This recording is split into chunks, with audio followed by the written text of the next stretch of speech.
మొదటి పట్టణము యెషయా గ్రంథము 48వ అధ్యాయము 17వ వచనము నుండి 19వ వచనం వరకు.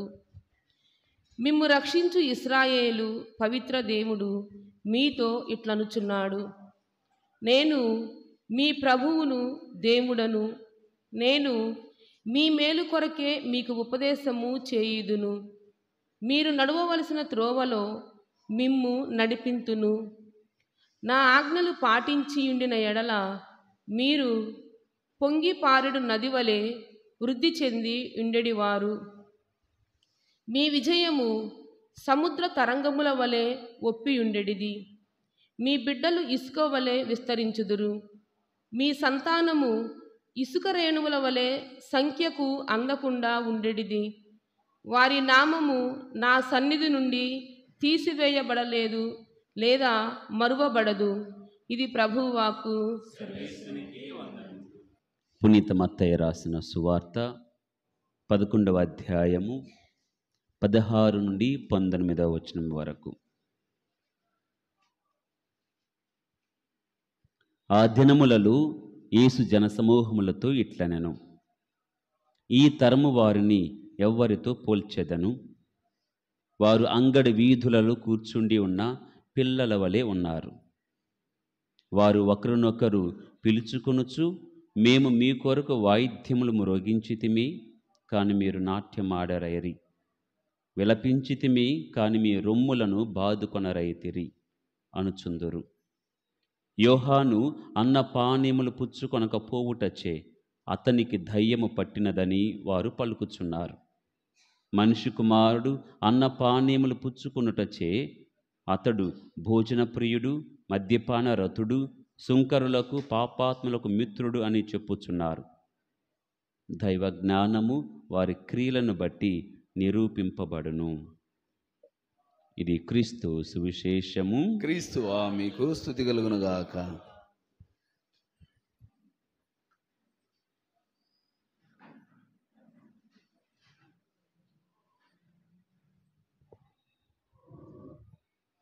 ఆదికాండము 22వ అధ్యాయము 17వ వచనం.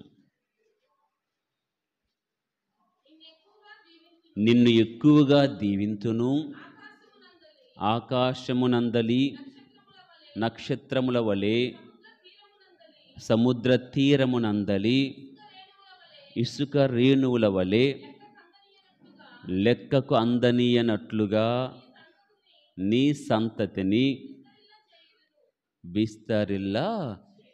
ఇది అబ్రహామునకు దేవుడిస్తున్నటువంటి అభయం. అబ్రహామును దేవుడు పిలుచుకున్నప్పుడు సంతానమే లేదు. అప్పటికి 75 సంవత్సరాలు అబ్రహాము వయసు. అప్పటి వరకు కూడా ఆయనకి సంతానము లేదు. అప్పుడు దేవుడు అంటున్న మాట, నీ సంతానాన్ని ఆకాశ నక్షత్రాల వలె, ఇసుక రేణువుల వలె నేను అభివృద్ధి చేస్తాను, లెక్కకు మిక్కుటముగా చేస్తాను. ఎంత ఆనందం ఉంటుంది లోపల. ఒక్కరు కూడా లేని నాకు ఆకాశ నక్షత్రాల వలె, ఇసుక రేణువుల వలె సంతానాన్ని కలుగు చేస్తున్నాడంటే ఆ వ్యక్తి పొందే ఆనందానికి అవధులు ఉండవు. చాలా సంతోషించుంటాడు అబ్రహాం. ఆ తరువాత 25 సంవత్సరాలకి, పిలుచుకున్నదేమో 75 సంవత్సరాల ప్రాయంలో, అబ్రహామునకు ఈసాకు పుట్టినదేమో 100వ సంవత్సరం. 25 సంవత్సరాల వరకు కూడా సొంత బిడ్డలు లేరు. హాగారు ద్వారా ఇష్మాయేలు పుట్టారు, కానీ సారాయి ద్వారా ఎవరు కూడా జన్మించలేదు. 25 సంవత్సరాల పాటు వేచి ఉన్నాడు అబ్రహాం. అబ్రహామునకు ఇస్తున్న వాగ్దానం ఇది. ఒక బిడ్డ అనుకుంటున్నావేమో, కానీ ఈ సంతానాన్ని ఆకాశ నక్షత్రాల వలె అభివృద్ధి చేస్తాను.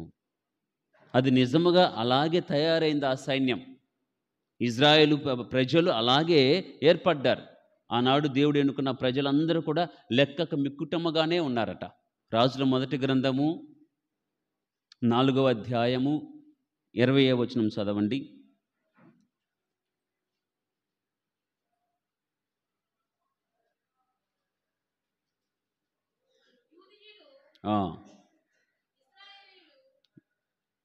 ఇశ్రాయేలీలు సముద్ర తీరమునందలి ఇసుక రేణువుల వలె అసంఖ్యాకులుగా విస్తరిల్లిరి. దేవుని వాగ్దానం నెరవేరినదా లేదా?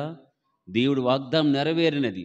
అసంఖ్యాకముగా విస్తరిల్లుతారు, మీరు అభివృద్ధి చెందుతారు, ఇసుక రేణుల వలె మీరు ఉంటారు అన్నప్పుడు రాజుల కాలం వచ్చేసరికే ఈ వాగ్దానం అనేది నెరవేరుతుంది.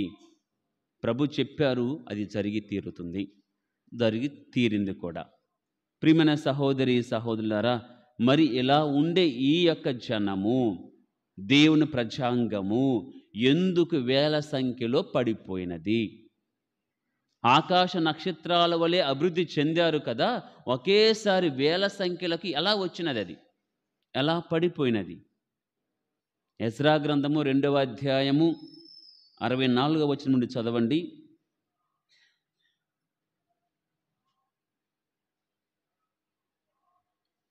ఎజ్రా గ్రంథము 2వ అధ్యాయము 64. ప్రవాసము నుండి తిరిగి వచ్చిన నిర్వాసితులు మొత్తము 42,360 మంది. వారి దాసీ జనులు 7,337. వారిలో గాయకులు ఉన్నారు. వారు ఎంతమంది? 200 మంది. ఆకాశ నక్షత్రాల వల్లే అభివృద్ధి చెందుతాన్న ఆ వాగ్దానము చివరికి ఏమైపోతుంది? 42,000 మంది ప్రజలు, 7,337 మంది ఏమో దాసులు, 200 మంది ఏమో గాయకులు. మొత్తం కలిపితే 49,897. ఎందుకు ఇలా? అలా ఉండవలసిన వాళ్ళు ఇలా ఎందుకు పడిపోయారు? చెప్పుకుంటాం, ఆ వ్యక్తి అలా ఉండేవాడండి, హీరోలా ఉండేవాడండి, ఇప్పుడు జీరో అయిపోయాడు. ఒకప్పుడు ఇస్త్రీ బట్టలు, ఖద్దరు బట్టలు వేసుకునేవాడండి, బంగారం ధరించేవాడండి, ఇప్పుడు చూడండి ఏమైపోయిందో. ఒకప్పుడు బాగా బ్రతికిన వారండి, వంశం అండి అది, ఇప్పుడు ఏమీ లేదండి. ఒకప్పుడు ఇజ్రాయెల్ ప్రజలు కూడా అసంఖ్యాకముగా అభివృద్ధి చెందిన వారే, ఇప్పుడు ఏమైపోతుంది? 49,000 మందే. కేవలం ఒకటే, నా మాట విన్నట్లయితే ఇలా ఉండేది కాదు.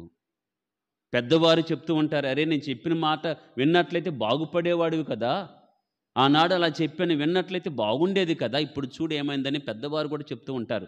అదే మాటను దేవుడు ఉపయోగిస్తూ ఉన్నాడు. నా మాట విన్నట్లయితే బాగుండేది కదా, నేను మీ మేలు కొరకే చెప్తూ ఉన్నాను, కానీ మీరు వినలేదు. నేటి మొదటి పట్టణంలో యెషయా గ్రంథము 48వ అధ్యాయము 18వ వచనం చదవండి.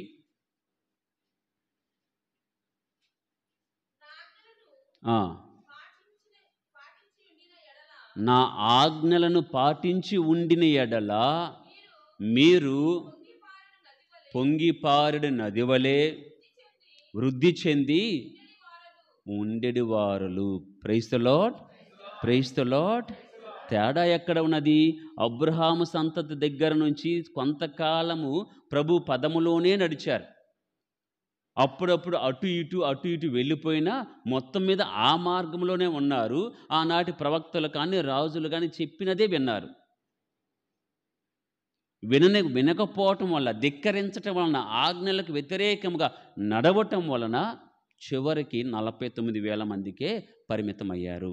నా మాట వింటే బాగుండేది కదా. 17వ వచనం చివరిలో అంటారు, మీ మేలు కొరికే కదా నేను చెప్తున్నది. చదవండి అది. నేను మీ మేలు కొరకే మీకు ఉపదేశము చేయుదును. Praise the Lord, praise the Lord. ఇప్పుడున్న యువకులకు నచ్చటం లేదు.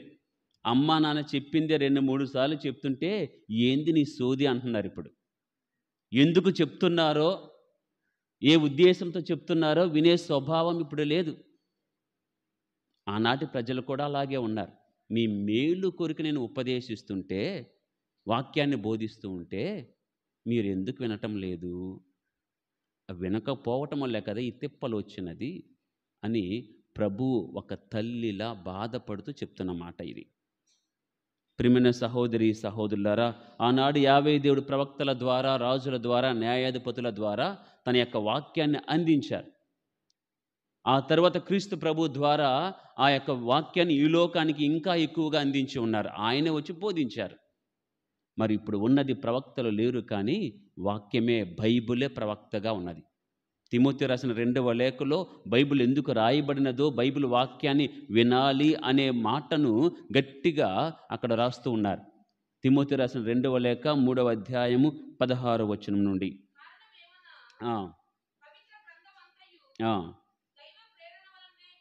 కలిగి బోధించుటకును, ఖండించుటకును, సరిదిద్దుటకును, నీతి యందు నడిపించుటకును ఉపయోగపడును. నీ చేతిలో ఉన్నది నేను నడిపించే ఆయుధం. నీ చేతిలో ఉన్న బైబిలు నేను సరిదిద్దే బైబిలు. నీ చేతిలో ఉన్నది నీకు బోధించే బైబిల్. ప్రవక్తలు లేరు, నీ చేతిలో ఉన్న బైబిల్ను గనక నువ్వు చదివి పాటించగలిగితే అదే బోధిస్తుంది, ఖండిస్తుంది, సరిదిద్దుతుంది, చివరికి నీతి యందు నడిపిస్తుంది. ప్రభు ఆనాడు నా మాట మనతో మాట్లాడకూడదు, మనతో చెప్పకూడదు. నా మాట వింటే బాగుండేది కదా అని ఆనాడు అన్నాడు. ఇప్పుడు ఆ మాట అనకూడదు. నువ్వు విన్న వాక్యము, చదివిన వాక్యం పాటిస్తే బాగుండేది కదా అని నీతో నాతో చెప్పకూడదు. అందుకే మొదట్లోనే చెప్పాను, ఇది మాటలతో కట్టిపెట్టే కాలము కాదు. ప్రారంభించుదాం. ప్రభు ఆజ్ఞలు పాటించటము, విన్న వాక్యాన్ని ఆచరించటానికి పూనుకొని ఈ యొక్క ఆగమన కాలంలో సరైన రీతిలో సిద్ధపడి ప్రభుని ఆహ్వానించుదాం. దేవుడు మనందరికి కూడా సహాయం చేయనుగాక.